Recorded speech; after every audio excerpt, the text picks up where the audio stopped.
नमस्कार साथियों, एक बार फिर आप लोग का स्वागत है आपका online platform RKS education official में। तो दोस्तों, आपको बता दें कि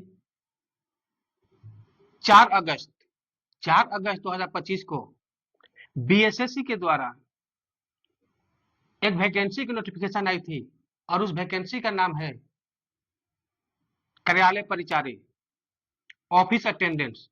ये जो बीच का विज्ञापन संख्या है 6/2025। ये एप्लीकेशन जो 4 अगस्त 2025 को आया था, उसके लिए 3727 पोस्टों प्लस प्लस क्यों लिखा गया है, कुछ से बोला गया है कि आगे एक वैकेंसी बढ़ सकती है, तो इसलिए 3727 पोस्टों के लिए आवेदन मांगा गया है।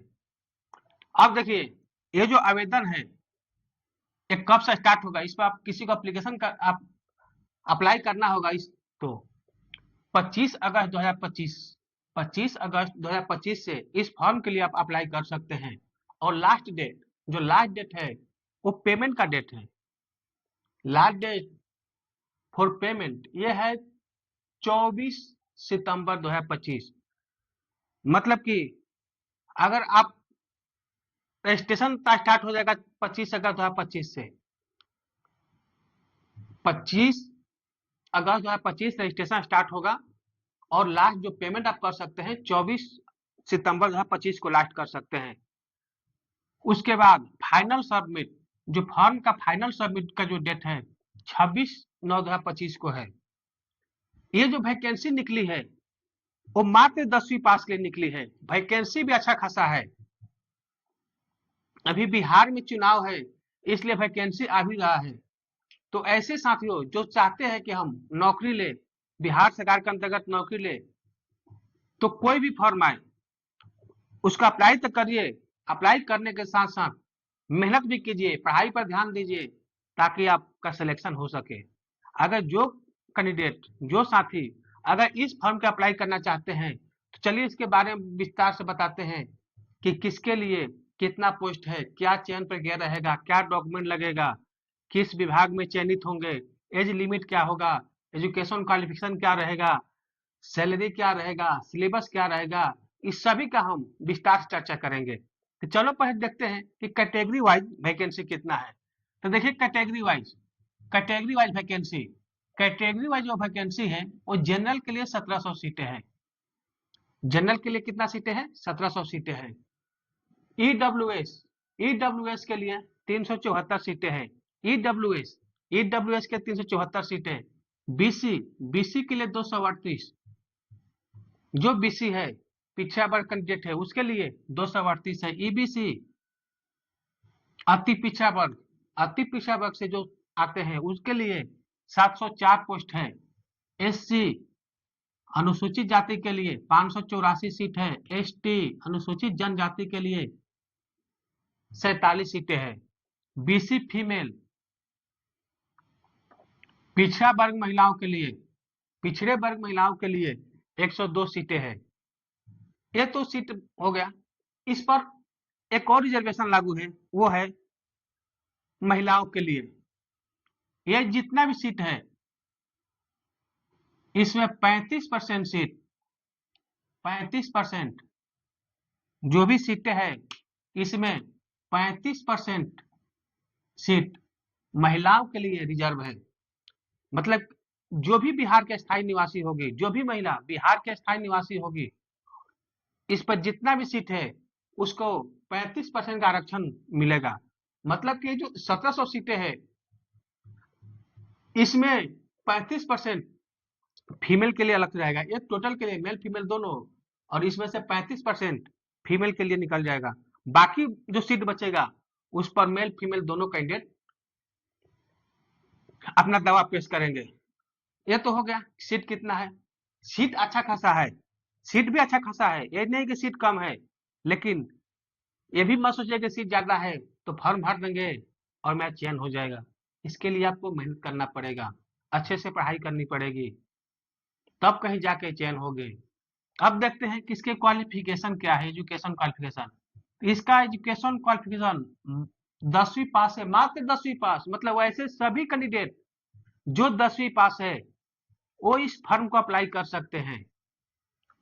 तो अगर जो भी कैंडिडेट अगर सोचना चाहते हैं कि बिहार सरकार के अंतर्गत नौकरी ले, तो इस फॉर्म को जरूर अप्लाई करें। तो चलो अब देखते हैं कि इस फॉर्म को भरने के लिए जो ऑफिस अटेंडेंस की जो वैकेंसी आई है, इस फॉर्म को भरने के लिए एज की क्राइटेरिया क्या रखा गया है। तो देखिए, एज का जो गणना होगा 1 अगस्त 2025 से होगी। जो भी न्यूनतम एज होगा या अधिकतम एज होगा 1 अगस्त 2025 को मिनिमम एज सभी के लिए 18 वर्ष होना चाहिए, सभी के लिए 18 वर्ष होना चाहिए। और अधिकतम एज कैटेगरी वाइज 37 साल, 40 साल और 42 साल। अब देखते हैं कि 37 साल किसके लिए है अधिकतम एज, मैक्सिमम एज। जनरल और ईडब्ल्यूएस, जनरल और ईडब्ल्यूएस के जितने भी कैंडिडेट है, केवल मेल, फीमेल नहीं, जनरल और ईडब्ल्यूएस के जितने मेल कैंडिडेट है और अदर स्टेट, मतलब जो बिहार के निवासी नहीं है, दूसरे स्टेट के है, तो अदर स्टेट के मेल फीमेल दोनों के लिए मैक्सिमम एज 37 साल रखा गया है। 40 साल ये बीसी ईबीसी, बीसी और ईबीसी मेल और फीमेल दोनों के लिए। साथ ही साथ जनरल और ईडब्ल्यूएस, जनरल और ईडब्ल्यूएस के से संबंधित जो भी फीमेल होगी, जो भी महिलाएं होगी, उसके लिए भी अधिकतम एज 40 वर्ष रखा गया है। अगला है 42 वर्ष। 42 वर्ष किसके लिए है, तब 42 वर्ष है एसटी, एससी, एसटी के लिए जो भी कैंडिडेट है उनके लिए अधिकतम एज 42 साल है, चाहे मेल हो या फीमेल। और एक देखिए, जो भी विकलांग कोटा है, जो भी दिव्यांग है, जो भी दिव्यांग है,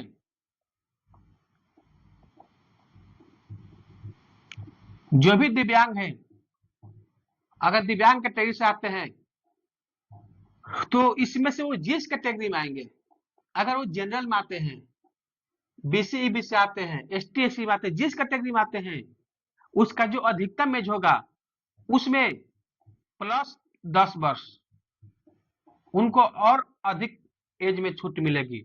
अगर वैसे विकलांग कैंडिडेट जो जनरल से बिलोंग करते हैं तो उनके लिए 37 प्लस 10 47 साल एज होगा।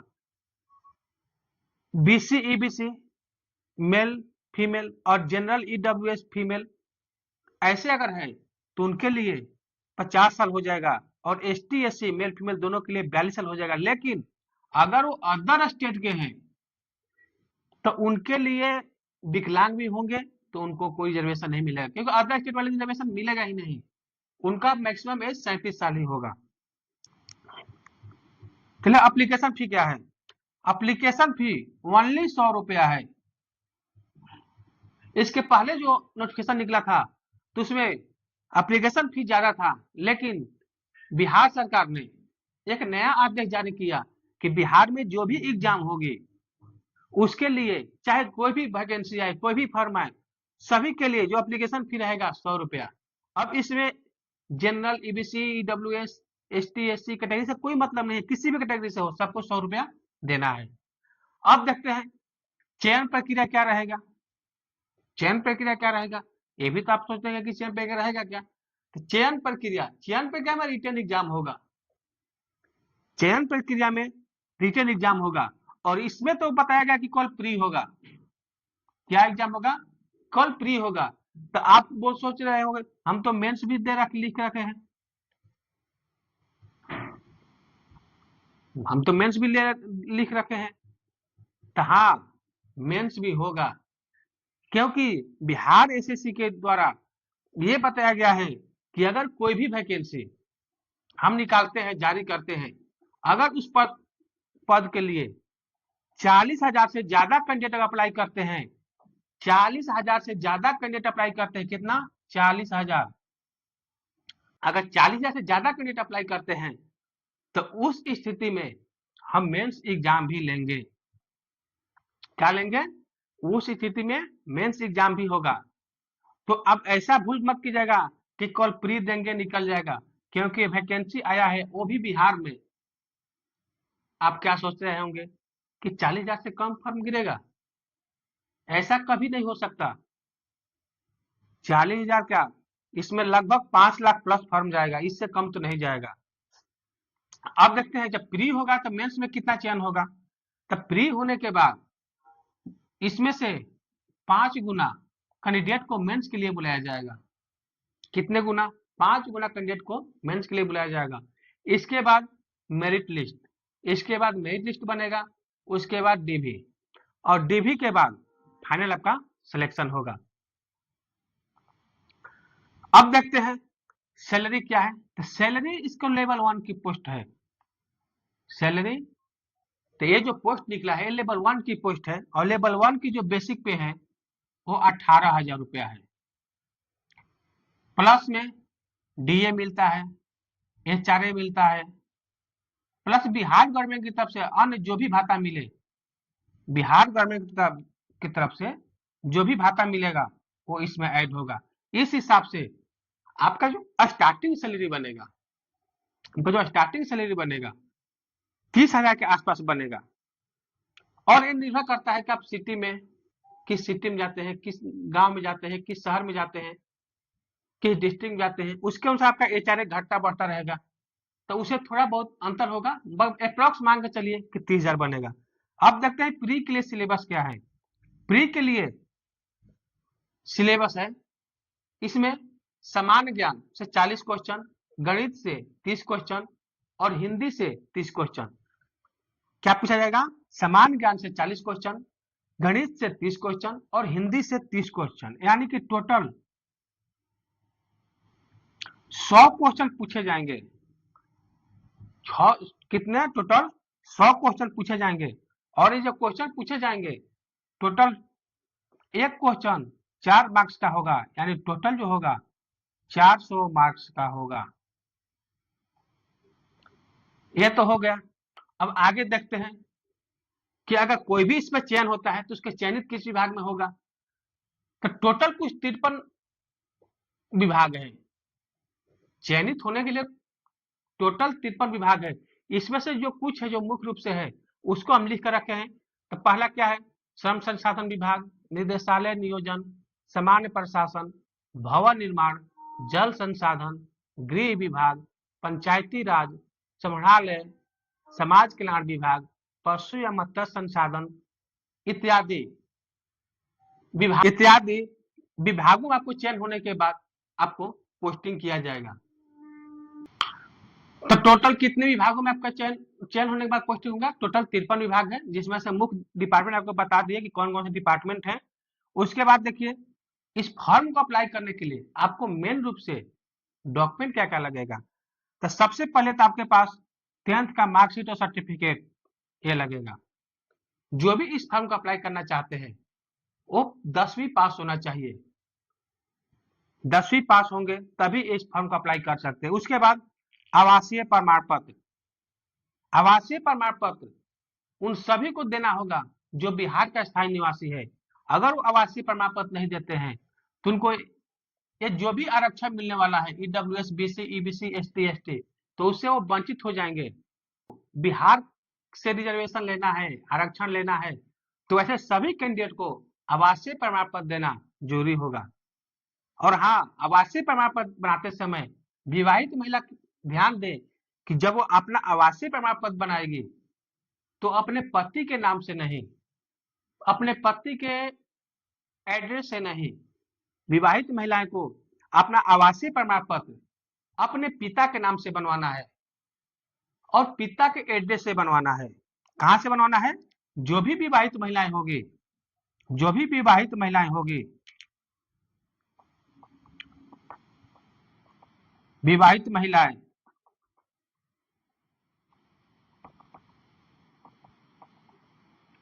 अपना आवासीय प्रमाण पत्र पिता के नाम से तथा पता से, मतलब जो भी विवाहित महिलाएं हैं वो अपना आवासीय प्रमाण पत्र मायके से बनवाएगी। अब आगे देखते हैं जाति, बीसी, ईबीसी, ईडब्ल्यूएस प्रमाण पत्र। तो ये भी जो भी आरक्षण लेना चाहते हैं, अगर वो बिहार का स्थायी निवासी हैं तो उनको जाति प्रमाण पत्र, ईबीसी, बीसी, ईडब्ल्यूएस प्रमाण पत्र देना होगा। तो जो एसटी एससी कैंडिडेट है, जो एसटी एससी कैंडिडेट है वो अपना जाति प्रमाण पत्र बनवाएंगे। जो बीसी और ईबीसी कैंडिडेट है वो एनसीएल बनवाएंगे और ईडब्ल्यूएस वाले अपना ईडब्ल्यूएस सर्टिफिकेट बनवाएंगे। अब इसमें भी देखिए कि इसमें भी जाति प्रमाण पत्र, बीसी, ईबीसी जो अपना प्रमाण पत्र बनवाएंगे, अगर वो विवाहित महिलाएं होगी तो वो अपने पिता के नाम से और पिता के यहाँ से बनवाएगी। मतलब कि विवाहित जो भी महिलाएं हैं वो अपना आवासीय, जाति, एनसीएल जो इसमें जिसके लागू हो वो अपने पिता के नाम से और पिता के यहाँ से बनवाएगी। और एक देखना है कि यहाँ पे है ईडब्ल्यूएस। आपको ईडब्ल्यूएस प्रमाण पत्र बनवाने के लिए आय प्रमाण पत्र की जरूरत पड़ता है। आपको आय प्रमाण पत्र जरूरत पड़ता है। आय प्रमाण पत्र के आधार पर ही आपको ईडब्ल्यूएस के लिए आरक्षण दिया जाता है। तो जिस को भी ईडब्ल्यूएस का आरक्षण लेना है, अगर वो विवाहित महिलाएं हैं तो अपना आय प्रमाण पत्र पति के नाम से तथा पता से बनवाएगी। ईडब्ल्यूएस के जितने भी विवाहित महिलाएं हैं वो अपना आय प्रमाण पत्र कहां से बनवाएगी? पति के नाम से, पति के एड्रेस से। लेकिन वही ईडब्ल्यूएस कैंडिडेट अगर आवासीय बनवाएगी तो अपने पिता के नाम से और पिता के एड्रेस से बनवाएगी। ये तो हो गया। आगे देखते हैं स्वतंत्रता सेनानी संबंधी, मतलब स्वतंत्रता सेनानी से संबंधित वैसे कैंडिडेट जिसके दादा, परदादा, नाना जो स्वतंत्रता सेनानी थे, तो जो भी स्वतंत्रता सेनानी के नाती, पोता, पोती, नतनी जो भी है, तो वैसे कैडेट के लिए स्वतंत्रता संबंधी प्रमाण पत्र भी देना पड़ेगा। उसके बाद दिव्यांगता संबंधी प्रमाण पत्र जो इस कैडेट के लिए लागू होता है तो वो अपना दिव्यांगता संबंधित प्रमाण पत्र देंगे। साथ ही साथ वैसे कर्मचारी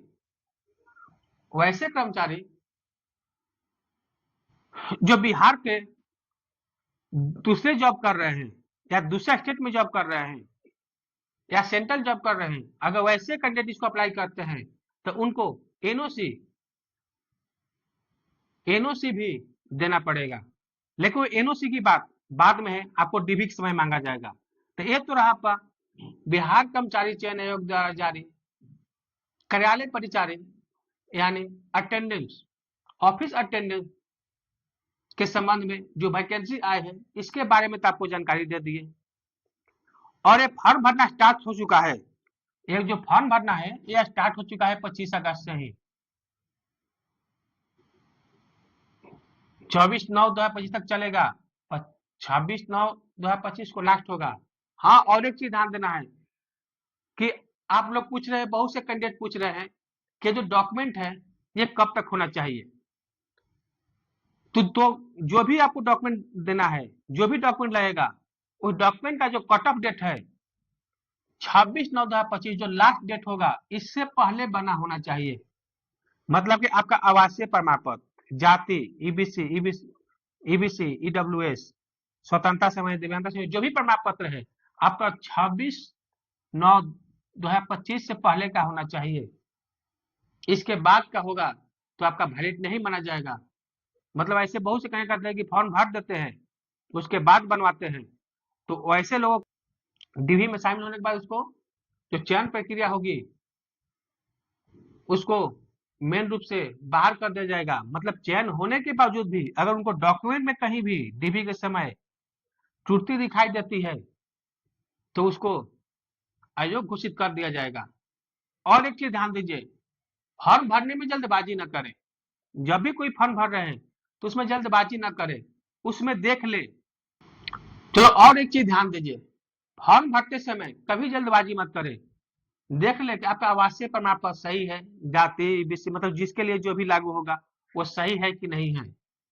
फॉर्म भरने में नाम सही से मेल करें। फॉर्म भरते से एप्लीकेशन करते समय नाम सही है, कहीं मीनिंग तो गलती नहीं है, पिता का नाम सही है, वो तो कहीं गलती नहीं भर दिए हैं।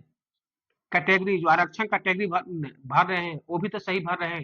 ये तो ऐसे बहुत से कैंडिडेट है कि जिसको भरना है बीसी, उनको समझ में नहीं आता है, भर देते हैं ईबीसी, वो तो चयन हो जाते हैं, ईबीसी में उसका रिजल्ट भी आता है। लेकिन जब डीबी के समय जब उनसे ईबीसी मांगा जाता है, तो वो तो बीसी का सर्टिफिकेट बनाकर रखे हैं, क्योंकि तो ऑलरेडी बीसी है। तो वैसे कंडीशन में आपका जो आरक्षण मिलेगा वो रद्द कर दिया जाएगा और आपको सीधा जनरल कैटेगरी से गिना जाएगा। अगर जनरल कैटेगरी में आपका मेरिट लिस्ट बनता है, तब तो आपको चयन किया जाएगा, नहीं बनता है तो नहीं किया जाएगा। वैसे ही मैट्रिक का अंक प्रमाण पत्र, सीरियल नंबर जो भी है, वो भी देख ले, कहीं तो गलती तो नहीं कर रहे हैं। साथियों, आज के लिए इतना ही। अब मिलते हैं आपसे अगले वीडियो में। धन्यवाद।